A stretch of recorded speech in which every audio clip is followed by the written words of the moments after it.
Bonjour à tous les amis, c'est Fabien. Voilà, je suis toujours à Sydney, à Bondi Beach. Ça fait plusieurs vidéos que je fais avec le même décor. Voilà, vous m'en excuserez, mais je trouve que c'est plutôt agréable. Il y a la plage derrière, ça met un petit coup de peps à la vidéo.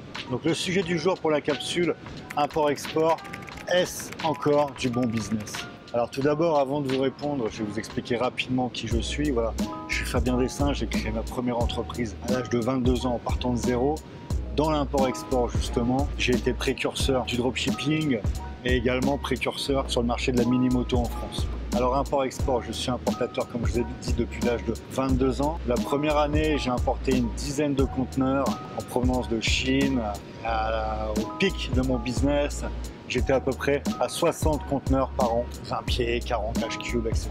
en provenance de Chine, Taïwan principalement. Donc voilà, j'ai importé, comme je disais, mini-moto, j'ai importé accessoires, j'ai importé outils de jardinage, j'ai importé mini-vélo, j'ai importé des accessoires de décoration, de l'électronique, bref, j'ai importé énormément de produits. J'ai créé de nombreuses marques sur le marché, sur les différents produits que je vous ai cités. Vous pouvez voir toutes ces vidéos où j'en parle justement sur YouTube pour ceux qui ne me connaissent pas et qui découvrent la chaîne. Alors pour répondre à votre question, l'import-export, oui, c'est toujours un bon business. Il est clair que j'ai vu le paysage de l'import-export se transformer pour diverses raisons. Premièrement, au niveau de la Chine, la main-d'œuvre, le coût de la main-d'œuvre a augmenté, les salaires ont augmenté. Alors voilà, c'est très bien pour eux. C'est un peu moins bien pour ceux qui font du business parce que le coût du produit augmente, mais c'est normal. Il faut passer par là, le pays est en train de se développer. Donc tant mieux pour le peuple chinois, tant mieux pour les employés chinois. Tant pis pour ceux qui font du business, voilà.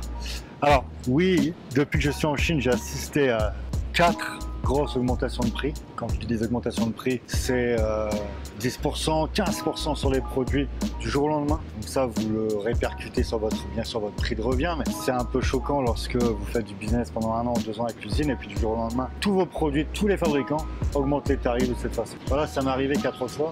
Il y a eu également une transformation aussi du prix d'achat à cause de la conversion euro-dollar. Nous avions un euro très fort face au dollar. Il faut savoir que pour 1 euro, j'avais 1,50 $. Au pic de mon business, c'était génial. Je suis même monté à 1,57. Pour 1 euro, j'avais 1,57 $. C'était énorme. Aujourd'hui, on a quasiment une parité. On doit être à 1,10 $. Voilà, il faudrait que je fasse une vérification pour pas dire de bêtises. Mais on a quasiment une parité, voilà, euro-dollar. Donc, imaginez-vous, 1 euro pour 1,57 $. Donc 0,57 $ de gagné. Si vous multipliez par le prix d'un conteneur, c'est-à-dire 60 000 $, 0,57 fois 60 000, vous avez ce que je gagnais avec le gain de change sur chaque commande. C'est énorme. Donc voilà, il y a eu ces deux choses qui sont arrivées. La main d'œuvre qui augmente en Chine, donc le prix de coût de revient du produit qui augmente, le taux de change euro-dollar. Ensuite, le transport maritime, il y a un moment, le fret maritime ne valait absolument rien. Qu'est-ce qui se passe dans ces moments-là? Lorsqu'il y a trop d'offres par rapport à la demande, lorsqu'il y a trop de bateaux en mer, de porte-conteneurs par rapport aux conteneurs à expédier, et les grandes compagnies maritimes, en fait, vont créer une demande. En fait, qu'est-ce qu'ils vont faire? Ils vont mettre un maximum de bateaux à quai pour qu'il y ait encore une fois plus d'offres que de demandes. Ils vont essayer de réguler à leur manière parce que sinon vous pouviez avoir des conteneurs gratuitement. Vous pouvez quasiment avoir un conteneur à 100 € à une époque à expédier, c'était vrai. Ils expédiaient à perte. Donc voilà, ils ont mis un maximum de bateaux à quai pour réguler la chose. Qui dit plus de bateaux à quai, moins d'offres par rapport à la demande. Et le prix est régulé de cette manière.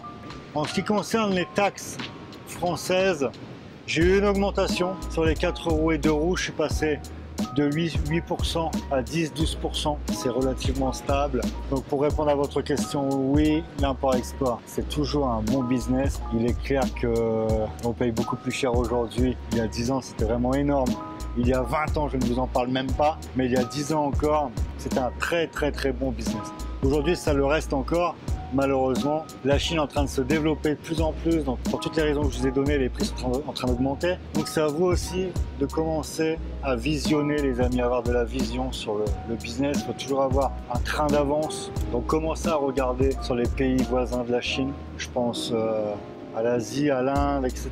Commencez à regarder comment vous pouvez importer, s'il y a des produits que vous pouvez importer de là-bas. Il est sûr que c'est compliqué actuellement avec la Chine de trouver un pays qui puisse produire autant de choses que la Chine, parce que la Chine a les infrastructures pour. Des pays comme l'Inde, comme le Cambodge, le Vietnam, etc. c'est pas aussi bien développé au niveau des infrastructures pour le business.